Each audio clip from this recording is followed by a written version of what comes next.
Hey, welcome back, PR Breakers. You're here to talk about the 4 reasons why you're not sub 6. Could be one of them, could be all 4. But by the end of this video, I guarantee you'll know everything you need to become sub 6. Let's get into it. First scramble, the main thing to note for being sub 6 is you do not want to be doing every tip individually. So when I was averaging a little bit over 6, this is what I did. Like that. That was a bit dramatic, but like your entire tip grabs can be over a second, which is humongous. Where if you can do them differently in a way that you can do 2 at a time like this, I could easily do it sub 1 if I wasn't showing it slowly in an example.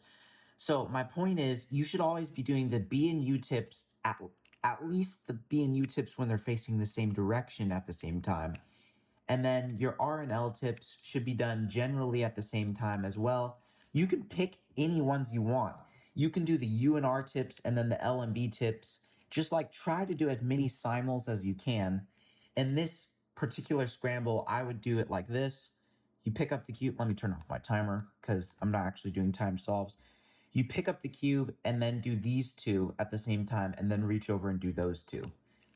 2 separate motions instead of 4 saves you a ton of regrips and a ton of all that stuff.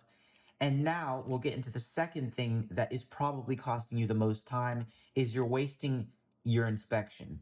The 2 things that you should be looking for in inspection is 1, whether there's a 2-move windmill or centers, whatever you call it. You should be looking for the minimum amount of moves for creating the centers, which in this case is blue. And the second thing you should be looking for is blocks that you can preserve. So this right here is a block. And if you insert it like that, you literally skip a first layer edge. That's going to save you insane amounts of time. Whereas if you just did yellow without inspecting any further, you're going to do that and then have to insert all of them individually. And even here, there's a flipped edge. That's another thing you can look for.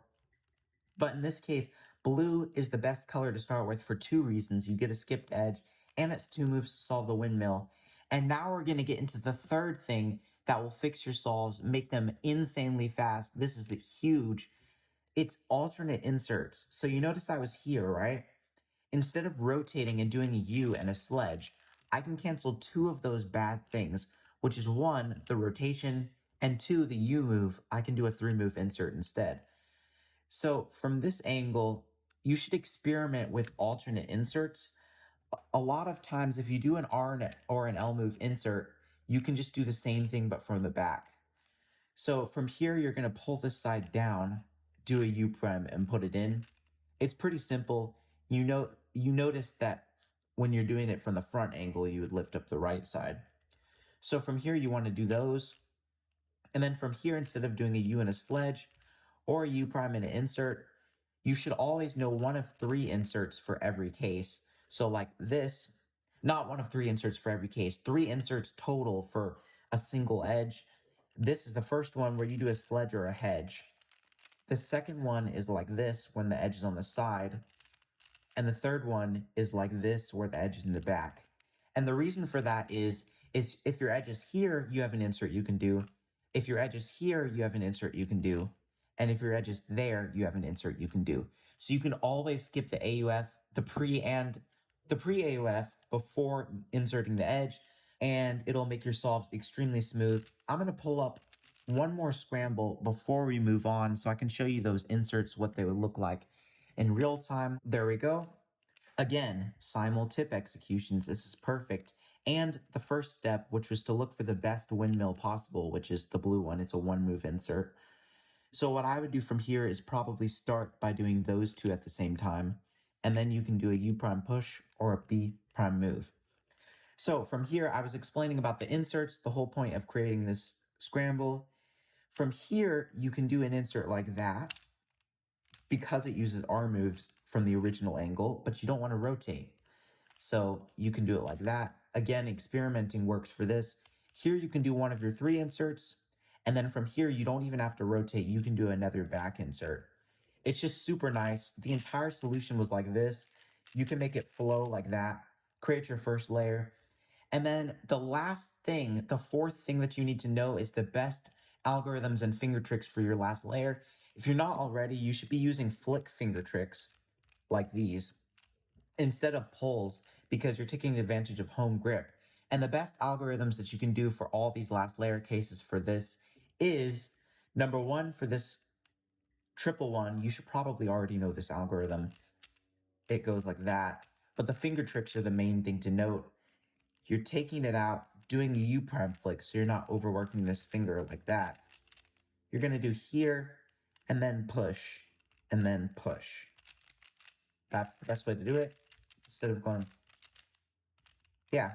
And for the other side, it's the same thing. You go there, you pull, go there, and insert. And here comes the best one. Instead of doing a sledgehammer and a U and an insert, there's an even better algorithm for this case. You keep it from the same orientation and you bring this side down and then do that. Like, how short is that algorithm? If you don't already know it, the best way to execute this is to regrip to the top and then just do this in one fluid motion. The same is for the exact opposite side, for this side. You just regrip here and do that. And the last one, this is a little bit of bonus content because I've switched the algorithm that I use for this case. So what I used to use was this.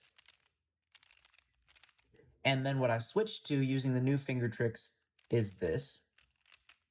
It's just the same algorithm, just with flick finger tricks. But what I figured out that's even better, and it's actually what Lincoln uses, I've seen him do it on a 2-flip. You take out the corner first, or the edge first, and then do a U prime, and then do a sledge. And the reason for that is if you do a sledge first, and then do the pull and push moves, it's kind of bad. But if you do that, this is much better than doing pull moves where you would have to do from there. So you're basically just inserting the right side and then doing a sledge. So the entire algorithm looks like that versus, it's arguably faster, but I just like that version much, much better because it just flows nicer. You should try it out. If you're righty, you can do it from the right side too. Doesn't really matter. I learned it from the left. Doesn't make that big of a difference.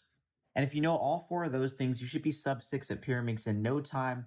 If you're struggling with one of those, I have a video in my Win at pyraminx playlist that goes into depth for all of them. So like if you're struggling to figure out all the alternate inserts, I show them, even the back inserts in a different video. There's going to be the finger tricks video for the tip pickups, all that in Win at pyraminx. But if you're completely done with this, sub 6 already, done, like it's super easy, you need to move on to L4E. It's the method that's going to take you all the way to sub 2 at pyraminx. I've got an L4E tutorial that takes 3 minutes. It's the fastest tutorial on YouTube. Go check it out. It'll be awesome. And I'll see you there.